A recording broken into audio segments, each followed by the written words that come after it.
Welcome back to Don't Worry, Retire Happy. We've gone through a great journey so far on steps 1 through 4. We just went through protecting our savings from inflation. Now, step 5, secure guaranteed, more guaranteed retirement income. This is a really crucial step. And this is going to take a little bit longer, but I think you're going to find it's going to be well worth it. So what's the importance of guaranteed income? Well, first of all, it's become more increasingly rare in the private sector that we have guaranteed income that comes from pensions.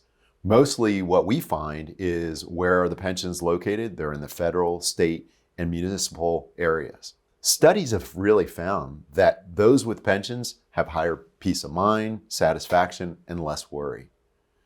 And one of the things that's really important is that we need to understand, okay, what are the pensions and Social Securities? They're a guaranteed income stream. Their technical names are annuities.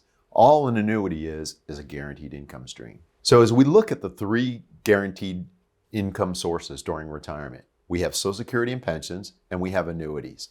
Those are the only 3 ways that we can have guaranteed in retirement. One of the things that we talk about is having reliable retirement income. And a term that we would want you to know is your floor. So as you look on the graphic, you can see that our floor is the guaranteed sources of income that we have. For most people, it's Social Security. For our government workers that might have pensions, that could be pensions alone, or it could be the combination of pensions and Social Security.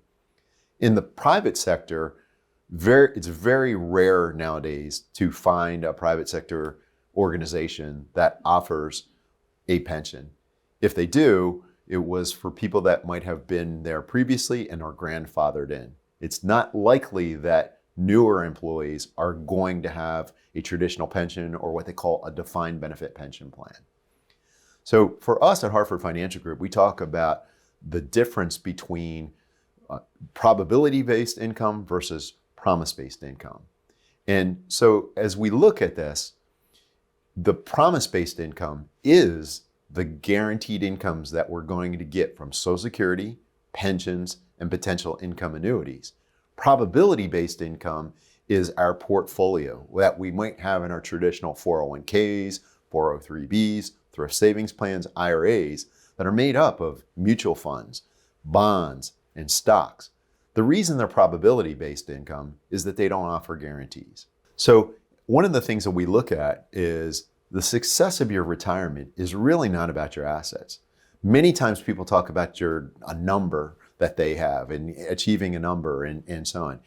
And although that's important, it's not the main part of the story. It's really about cash flow and about income. That's the key.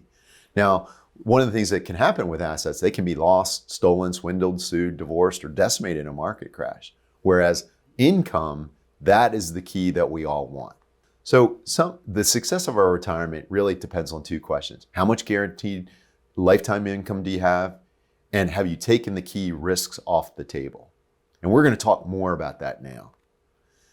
As you think about guaranteed income, and as we go into retirement, we see all these risks that are out there. We have longevity risk, we have deflation risk, we have market risk, withdrawal rate risk, sequence of returns risk, long-term care risk, mortality risk, inflation risk, regulatory risk, taxation risk. For those of us that have just gone through the last several years, one of the things we've seen is a lot with inflation and market risk and all the different things on there. But as we look at these types of risks, which risk is number one of those as we go into retirement? The number one risk in retirement is longevity risk, hands down.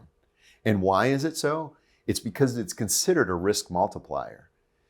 What do we mean by a risk multiplier? It means that all the other risks just become that much more amplified because of the fact that we may be living longer.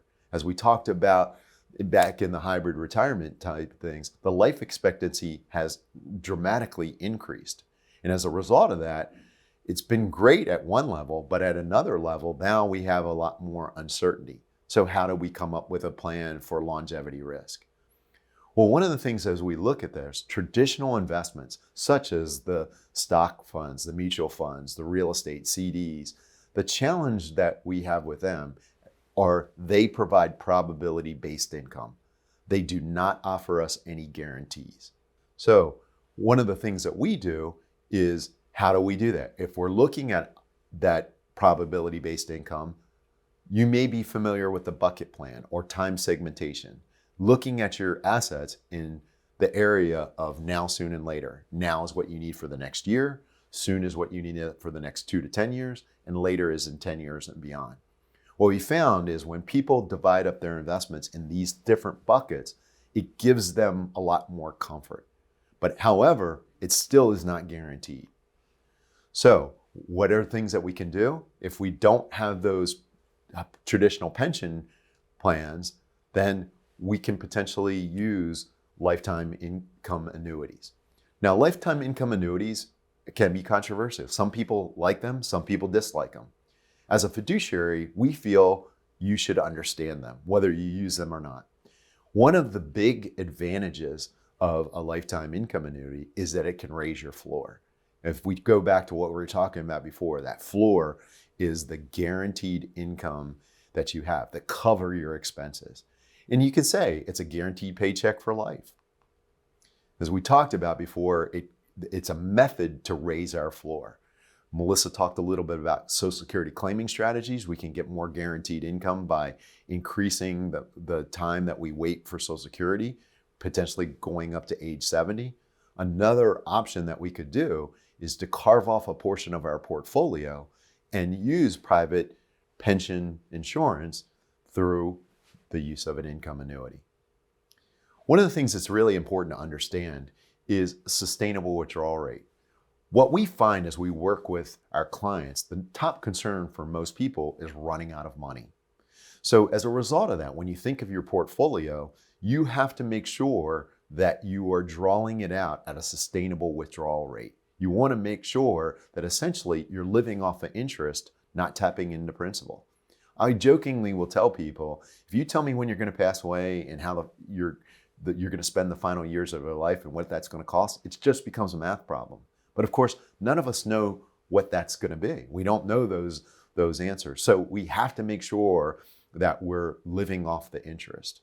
Oftentimes people will tell me, hey, I really don't care about leaving money to my children. And that could be okay, but we don't know what our long-term medical costs are going to be. And subsequently, we need to make sure we're not going to spend it down. So oftentimes when you think of the sustainable withdrawal rate, what is that? Well, usually it's about 3 to 5%. It's sort of known as the 4% rule. It became popular in the 1990s by a gentleman by the name of Bill Bengen. He did a lot of the research and came up with it. It's a rule of thumb that you use to say, this is how much you can draw. Now, the challenge with those is that it's all, if you're looking at a traditional portfolio, it's probability based. So one of the things that income annuities can offer is they can offer higher payout rates where you can get higher than that 3 to 5%. And they do that due to a thing called longevity credits, which we're going to talk about. Lifetime income annuities, as you see on this graphic, really can offer the higher payout rates because in addition to distributing gains and principal, they subsidize those who die late from those who die early. And we're going to give you an example so you can better illustrate this. So what essentially most and almost all insurance does is it's called risk pooling. You do this with your home and auto insurance. You do this with other types of things. And what risk pooling and longevity credits are, we can see it by an example. Suppose there was a group of 90-year-old women who take a vacation every year. They're a group of friends. And one of them says, hey, let's put $100 into the jar. And next year, when we go, we'll split the proceeds. Well, they put their $100 in, and then next year, unfortunately, one of the ladies dies. So now there's $500 in the jar, and now it gets split between 4 people at $125. What's the rate of return if you look at it from that vantage point? It's a 25% rate of return. That's a tremendous rate of return that you have. Now, let's take this a little bit further. What if we now go the next year and another of the ladies passes away And now there's $500 split between 3 women. Now there's $167, and now that initial rate of return is 67%. That really is essentially mortality credits. They don't know, insurance companies, when they set these up, they don't know how long you are specifically going to live, but they know based on your age how long people traditionally live based on actuarial math. And that's really essentially longevity credits. The insurance companies know they can offer those higher payouts because some people are going to live long, some people are going to live shorter, and the ones that live shorter subsidize the ones that live longer. Additionally, one of the things that you can see is annuity payout rates can be significantly higher. And one of the things that you have it on, it's based on your age. None of your other investments that you have will give you higher payout rates based on your age. And it's all about your life expectancy. The longer you have, or the younger you are and the longer you have to live, they're going to give you a lower payout rate. The older you are, the presumption is the shorter that you would have.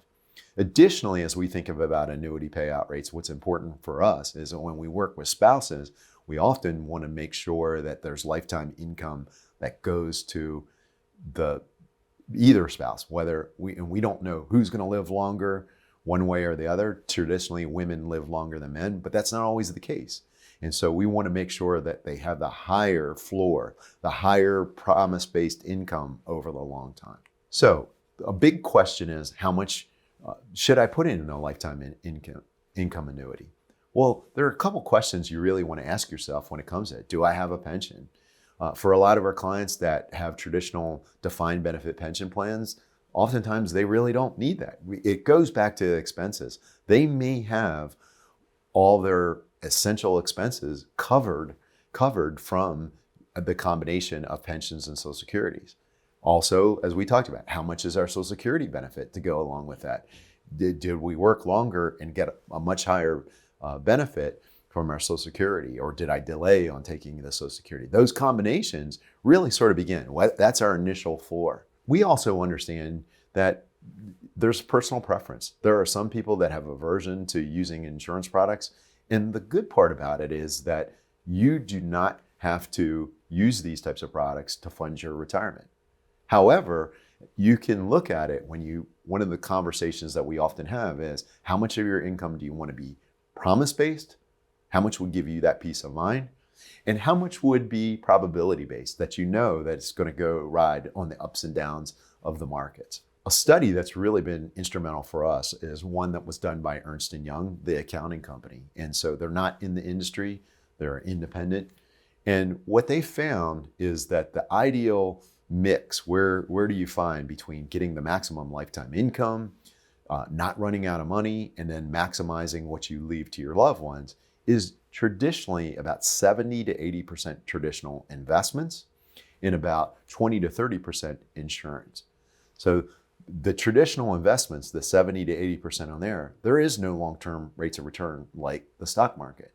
And so subsequently, it can leave that greater wealth, whereas the 20 to 30% in the guaranteed provides those higher payouts, the higher guaranteed income. So as we recap again, we've talked about this before, is you want to look at your expenses. You first have to know your spending plan.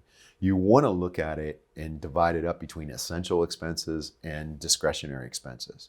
And then as we look on this graphic, you can see the two areas: probability-based income, promise-based income. Generally, it's recommended that you have enough promise-based guaranteed income that is going to cover your essential expenses. And then your diversified portfolio and your probability-based income, that can be used for your discretionary expenses.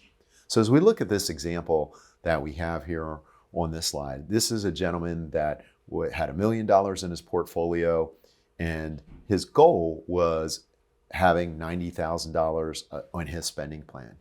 And his Social Security covered $24,000 a year. His traditional defined benefit pension program provided $12,000 a year. So his initial floor is $36,000. Now, his basic expenses are an additional $29,000, and then he's got an additional $25,000 on top of that that is in discretionary expenses.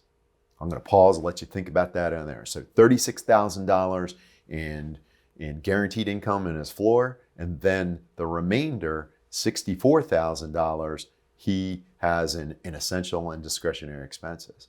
So if we're following the recommendation of research done by some of the top professionals like Wade Pfau that are out there, they would say, hey, you want to give strong consideration of carving off a certain amount of your portfolio and putting enough money into a income annuity that would cover the $29,000 worth of expenses, so that $65,000 of the $90,000, or over 70% of their spending needs, are going to be covered under guaranteed promise-based income. So just as a recap, as we look in there, thinking of your retirement income planning, you need to know your expenses first. We want to try to divide them up between discretionary and essential expenses, and then giving strong consideration to making sure that our essential expenses are covered under guaranteed sources, such as Social Security, pension, and the possibly through the use of an income annuity. And then the remainder can be through probability types of things. And the reason we emphasize the probability is over long terms, stocks tend to do better, but there are periods of time when stocks and bonds have tremendous bear markets, and they don't always give those types of things. So this completes step number 5, secure a more guaranteed retirement income plan. Our next step that we're going to move on to is plan for long-term care medical costs in there. But in the meantime, I'm going to pause and give time. Does anybody have any questions?